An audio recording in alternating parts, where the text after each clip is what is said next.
একেবারে নির্মমভাবে তার কাজের পরিধি এবং দর্শন বিশ্লেষণ করলে এই অভিযোগের কিছুটা সত্যতা হয়তো আসলেই পাওয়া যায়। জীবনের শেষ 50 বছর মাদার তেরেসা এক গভীর আধ্যাত্মিক সংকটের মধ্যে দিয়ে গিয়েছিলেন। তিনি তার চিঠিতে বারবার লিখেছেন তিনি ঈশ্বরের অস্তিত্ব অনুভব করতে পারছেন না।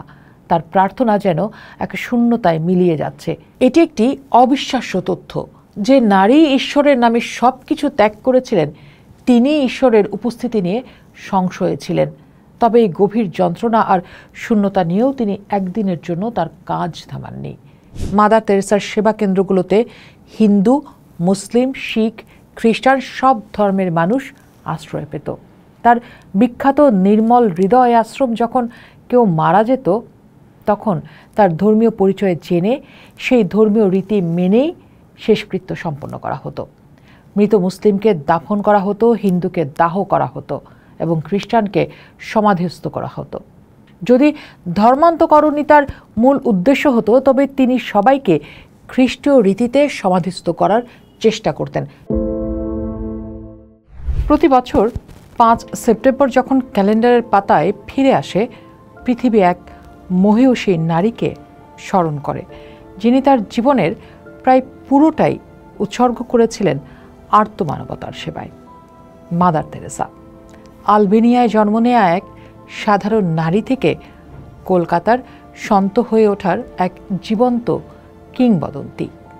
নীল পাড়ের সাদা শাড়িতে আবৃত তার শীর্ণ দেহটি ছিল কোটি কোটি নিঃস্ব, পরিত্যক্ত ও মৃত্যু পথযাত্রী মানুষের শেষ আশ্রয়। কিন্তু এই কিংবদন্তির আলোর নিচেও জমে আছে কিছু গাঢ় ছায়া, যার মধ্যে সবচেয়ে বড় বিতর্কটি হল ধর্মান্তরকরণ। আজ তার মৃত্যুবার্ষিকীতে কেবল তার সেবার জয়গান নয়, সে বিতর্ক নিয়েও আমরা কথা বলতে চাই। মাদার তেরেসা 1928 সালে আয়ারল্যান্ড থেকে ভারতে আসেন একজন সাধারণ নান হিসেবে। দার্জিলিং এবং কলকাতায় শিক্ষকতা করার সময় তিনি শহরের বস্তিগুলোর অবর্ণনীয় দারিদ্র্য আর যন্ত্রণা খুব কাছ থেকে দেখেন। 1946 সালের এক ট্রেন যাত্রায় তিনি এক ঐশ্বরিক ডাক অনুভব করেন, যা তার জীবনের মোড় ঘুরিয়ে দেয়। সেই ডাক ছিল দরিদ্রতম মানুষের পাশে দাঁড়ানোর। কোনো প্রাতিষ্ঠানিক সমর্থন বা আর্থিক নিশ্চয়তা ছাড়াই মাত্র 5টি টাকা সম্বল করে তিনি কলকাতার রাস্তায় নেমে পড়েন। মাদার তেরেসা যে কাজটি শুরু করেছিলেন তা ছিল অভূতপূর্ব। তিনি সেই মানুষদের কাছে পৌঁছেছিলেন যাদের সমাজ আবর্জনার মতো দূরে ঠেলে দিয়েছিল। মৃত্যু পথযাত্রী, কুষ্ঠরোগী, ডাস্টবিন থেকে তুলে আনা পরিত্যক্ত শিশু, নিঃস্ব বৃদ্ধ বৃদ্ধা, যাদের দিকে কেউ ফিরেও তাকাতো না, তাদেরকেই তিনি পরম মমতায় বুকে তুলে নিয়েছিলেন। তার প্রতিষ্ঠিত মিশনারিজ অফ চ্যারিটি হয়ে উঠেছিল ভালোবাসার এক বিশ্বব্যাপী ঠিকানা। কিন্তু এই নিঃস্বার্থ সেবার আড়ালেই জন্ম নেয় ধর্মান্তরকরণের অভিযোগ। সমালোচকরা বলেন তেরেসা সবার আড়ালে আসলে খ্রিস্ট ধর্ম প্রচার করতেন এবং দরিদ্র অসহায় মানুষদের খ্রিস্ট ধর্মে দীক্ষিত করতেন। এই অভিযোগটি এতটাই শক্তিশালী যে তা আজও তার মহিমাকে প্রশ্নবিদ্ধ করে। এই ঘটনার সত্যতা কতটা রয়েছে? এই অভিযোগটি ভাঙতে হলে আমাদের কিছু অজানা তথ্যের গভীরে যেতে হবে। প্রথমত, মাদার তেরেসার সেবা কেন্দ্রগুলোতে হিন্দু, মুসলিম, শিখ, খ্রিস্টান সব ধর্মের মানুষ আশ্রয় পেত। তার বিখ্যাত নির্মল হৃদয় আশ্রম যখন কেউ মারা যেত, তখন তার ধর্মীয় পরিচয় জেনে সেই ধর্মীয় রীতি মেনেই শেষকৃত্য সম্পন্ন করা হতো। মৃত মুসলিমকে দাফন করা হতো, হিন্দুকে দাহ করা হতো এবং খ্রিস্টানকে সমাধিস্থ করা হতো। যদি ধর্মান্তকরণই তার মূল উদ্দেশ্য হতো, তবে তিনি সবাইকে খ্রিস্টীয় রীতিতে সমাধিস্থ করার চেষ্টা করতেন, যা তিনি কখনোই করেননি। দ্বিতীয়ত, একটি চমকপ্রদ তথ্য হলো মাদার তেরেসার সবচেয়ে কাছের এবং দীর্ঘদিনের সহযোগীদের অনেকেই ছিলেন হিন্দু। তার ব্যক্তিগত চিকিৎসক থেকে শুরু করে তার সংগঠনের বহু স্বেচ্ছাসেবক ছিলেন অন্য ধর্মের। যদি তার কার্যক্রম নিয়ে বিন্দুমাত্র সন্দেহ থাকত, তবে দশকের পর দশক ধরে এই মানুষেরা তার পাশে থাকতেন না। তৃতীয়ত এবং সবচেয়ে গুরুত্বপূর্ণ, মাদার তেরেসা নিজে কি বিশ্বাস করতেন? তিনি বহুবার বলেছেন, আমি ধর্মান্তরকরণে বিশ্বাস করি না, আমি বিশ্বাস করি ভালোবাসায়। আমার কাজ হলো একজন হিন্দুকে আরও ভালো হিন্দু, একজন মুসলিমকে আরও ভালো মুসলিম এবং একজন ক্যাথলিককে আরও ভালো ক্যাথলিক হতে সাহায্য করা। তার দর্শন ছিল ঈশ্বরের সেবা করতে হলে আগে মানুষের সেবা করতে হবে।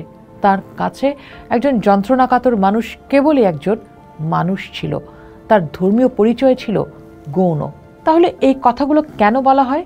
এর একটি বড় কারণ হতে পারে তার ধর্মীয় পরিচয়। একজন ক্যাথলিক নান যখন হিন্দু ও মুসলিম সংখ্যাগরিষ্ঠ দেশে কাজ করেন তখন সন্দেহ তৈরি হওয়া স্বাভাবিক।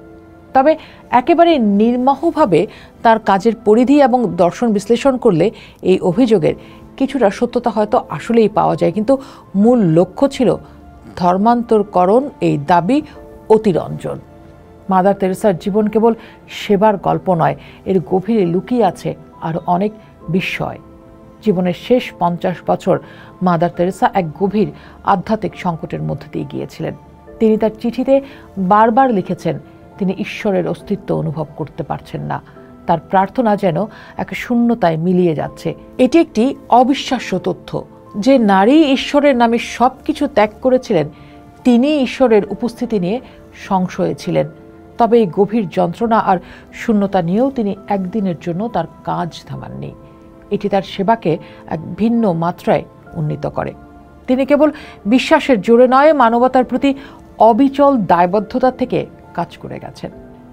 1979 সালে নোবেল শান্তি পুরস্কার পাওয়ার পর তিনি পুরস্কার বিতরণীর আয়োজিত জমকালো নৈশভোজটি বাতিল করার অনুরোধ করেছিলেন। তিনি বলেছিলেন এই অর্থ দিয়ে কলকাতার ক্ষুধার্ত মানুষদের খাবারের ব্যবস্থা করা হোক। তার এই অনুরোধ রাখা হয়েছিল। তিনি কেবল পুরস্কার গ্রহণ করেননি, সেই পুরস্কারের অর্থকেও মানবতার সেবায় রূপান্তরিত করেছিলেন। তার বিরুদ্ধে যখন চিকিৎসা ব্যবস্থার অপ্রতুলতা বা অস্বাস্থ্যকর পরিবেশের অভিযোগ উঠত, তিনি তা অস্বীকার করতেন না। তিনি বলতেন অনেক সমস্যা আছে সত্য, আমরা হাসপাতাল চালাই না, আমরা ঘর চালাই। আমরা নিরাময়ের চেয়ে ভালোবাসার উপর বেশি জোর দেই। মাদার তেরেসাকে কেবল একজন সন্ত বা ত্রাতা হিসেবে দেখলে তার প্রতি অবিচার করা হয়। তিনি ছিলেন একজন মানুষ যার সীমাবদ্ধতা ছিল, যার বিশ্বাসের সংকট ছিল, কিন্তু সেই সমস্ত মানবিক দুর্বলতা নিয়েও তিনি যা করে গেছেন তা মানব ইতিহাসের এক বিরল অধ্যায়।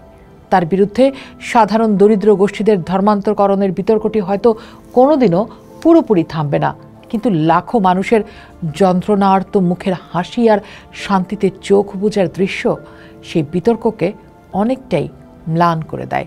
আজ তার মৃত্যুদিনে আমাদের হয়তো এটাই ভাবা উচিত যে তিনি কোনো ধর্মের ছিলেন না, বা কোন ধর্ম প্রচার করতেন তার চেয়ে অনেক বেশি গুরুত্বপূর্ণ হলো তিনি ভালোবাসার ধর্ম প্রচার করতেন, যে ধর্মের কোনো নাম হয় না, কোনো সীমানা থাকে না। পোস্ট দেখুন, ভাবুন, করুন, পোস্টের সাথেই থাকুন।